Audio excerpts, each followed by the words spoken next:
म्हणजे काय? तर एक कृत्रिम बुद्धिमत्ता म्हणजेच आर्टिफिशियल इंटेलिजन्स ही एक अशी टेक्नॉलॉजी आहे ज्यामध्ये कम्प्युटर्सला प्रचंड मोठा डेटा प्रोसेस करता येतो, त्याचं स्टडी करता येतो, त्यामध्ये काही वेगवेगळे पॅटर्न्स आहेत का ते शोधता येतं. ते मिळालेल्या माहितीचं काय करायचं ते आपण दिलेली इन्स्ट्रक्शन कम्प्युटर फॉलो करत असतं. म्हणजेच ह्युमननी बनवलेलं हा एक स्मार्ट हेल्पर आहे. आपल्याला माहित आहे कम्प्युटर विचार करू शकत नाही, त्यांना भावना नाहीत, ते योग्य अयोग्य ठरवू शकत नाही.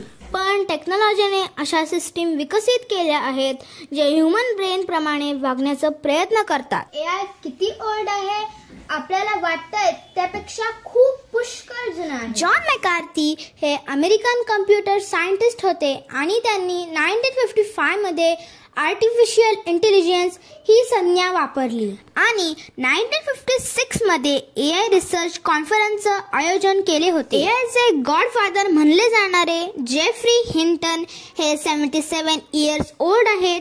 2024चं नोबेल प्राइज त्यांना मिळालं आहे. लास्ट 50 इयर्स त्यांनी डीप लर्निंग, न्यूरल नेटवर्क याबद्दल केलेल्या संशोधनावरती पुढे ChatGPT, Google जेमिनी विकसित करण्यात आले.